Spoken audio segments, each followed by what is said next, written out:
क्या बात सर हुई? जो फॉर्म भरने की लास्ट तारीख थी 17 तारीख, मैंने उस दिन ऑब्जेक्शन लगाया था उनके स्कूल सर्टिफिकेट के ऊपर।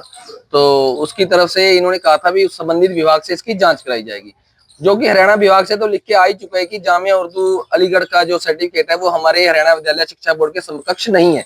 और जो बात है कि इन्होंने फिर भी मेरे से टाइम, मेरे को आज बुलाया गया था दोपहर 12 बजे आप भी आप अकेले हैं, आपके साथ अधिवक्ता भी थे? मेरे साथ, मेरा अधिवक्ता भी था। तो क्या दूसरी पार्टी का अधिवक्ता भी था? जी हाँ, उनका अधिवक्ता भी था। तो दोनों अधिवक्ता में बात हुई तो क्या वार्तालाप हुई? तो उनकी वार्तालाप तो अब कोर्ट लैंग्वेज उनकी क्या है जी, वही बात कर रहे थे, मैं तो सुन ही सकता हूँ।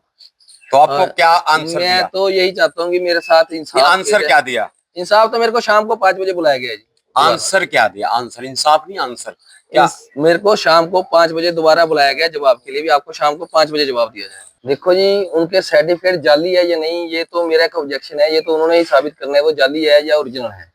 और जो उन्होंने सर्टिफिकेट लगाया है जामिया उर्दू अलीगढ़ का, मैंने अभी अपना एसडीएम साहब ने मुझे बुलाया था 12 बजे, मैं अंदर गया था अपने वकील को लेके, हमने अपना सारा आपत्तियां दर्ज कराई हैं सर्टिफिकेट को लेके। हम तो सिर्फ ये चाहते हैं कि भी उन्होंने, यशपाल गर्ग जी ने उर्दू में मैट्रिक करी है, अदीब। नहीं, उस मैट्रिक के सभी सब्जेक्ट उर्दू में है या केवल एक सब्जेक्ट उर्दू देखो में? जी, मुझे खुद इतनी नॉलेज नहीं है, उर्दू लिखा हुआ है, एक सब्जेक्ट तो उर्दू है, बाकी सब्जेक्टों का मुझे भी नहीं तो पता। वो एडिशनल भी हो सकता है, आप इसकी भी जानकारी तो लेनी पड़ेगी ना। पता क्या है, मेरे को जो सुनने में है, जो अदीब होती है उसमें एक रीजनल लैंग्वेज होती है, जो उसमें रीजनल लैंग्वेज उन्होंने पंजाबी रखी हुई है, बाकी सभी सब्जेक्ट उनके उर्दू के होंगे जी। और मुझे ऐसा लगता है कि चलो ज्यादा ना, ऐसे एक सब्जेक्ट भी चलो उनको उर्दू का है तो वो उनको उर्दू पढ़नी या लिखनी आनी तो चाहिए, चाहे वो पढ़ सके, चलो भाई ठीक है, 3 साल हो गए करे हुए, लिखनी भूल गए, पढ़नी तो आनी चाहिए। उनका मेन सब्जेक्ट उर्दू है। मैं तो सिर्फ एसडीएम साहब से आपके माध्यम से निवेदन करता हूँ कि उनका एक छोटा सा ये टेस्ट ले लें। हमें तो कोई ऑब्जेक्शन नहीं, अगर डुप्लीकेट है वो तो बाद में जांच होती रहेगी असली है नकली है। जिस आदमी ने जो सर्टिफिकेट लगाया है कि वो उर्दू पढ़ा हुआ है, तो कम से कम उसको उर्दू पढ़नी या लिखनी आनी तो चाहिए। तो इसके बारे में तो ये भी यहाँ तो सस्पेंस पैदा होगा ना, ये देखना होगा कि वो उर्दू पढ़ा है या नहीं, क्योंकि सबसे पहले तो हमें उस उर्दू यूनिवर्सिटी का ये देखना होगा कि सभी सब्जेक्ट उर्दू माध्यम से हैं, मीडियम जिसको हम बोलते हैं, इंग्लिश मीडियम या हिंदी मीडियम, उर्दू माध्यम से हैं या हिंदी माध्यम से है, उर्दू केवल एडिशनल सब्जेक्ट है। इस विषय पे भी एक अलग एक प्रश्न आपका हो गया। आपकी बात बिल्कुल सही है, अभी एडिशनल भी, अगर मान लीजिए एडिशनल लैंग्वेज उर्दू है, पढ़नी तो फिर भी आएगी, तभी आप उसका टेस्ट दोगे सर।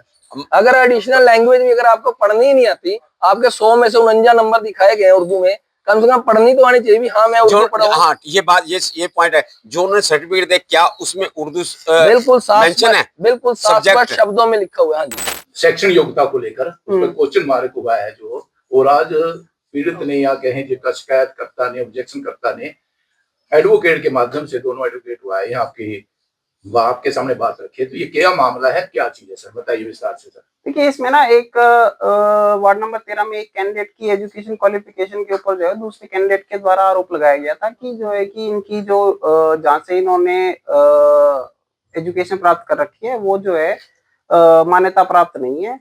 तो इस बारे में जो है हमने दोनों पार्टीज को सुना है और उसके बारे में जो है एक शीघ्र ही जो है वो हम इसके ऊपर जो है एक डिसीजन ले लेंगे। ये ऑब्जेक्शन कब हुआ था सर, आप उसको रिटर्न में ऑब्जेक्शन ये ऑब्जेक्शन जो है जी उनके द्वारा एक माननीय हाईकोर्ट में एक रिट लगाई गई थी, उसके बाद माननीय हाईकोर्ट के द्वारा एक डायरेक्शन करी गई थी कि इनके जो इन्होंने ऑब्जेक्शन लगाया है उसको 3 दिन में हमारे को जो है वो उसके ऊपर फैसला सुनाना है और वो फैसला जो है उन्होंने आज जो नई बात की है, आज उन्होंने नई बात ये है कि वो जामिया में से उर्दू में मैट्रिक का है सर्टिफिकेट, उन्होंने उर्दू पढ़ी है। उनका आरोप है कि जो जिनके खिलाफ उन्होंने दरखास्त लगाई है उनको उर्दू एक बार पढ़वा के दे, उन्हें उर्दू पढ़नी नहीं आती। तो क्या कुछ ऐसा भी है कि उनका माध्यम उर्दू है या उर्दू सब्जेक्ट लिया, इस पे भी कोई ऑब्जेक्शन होगा?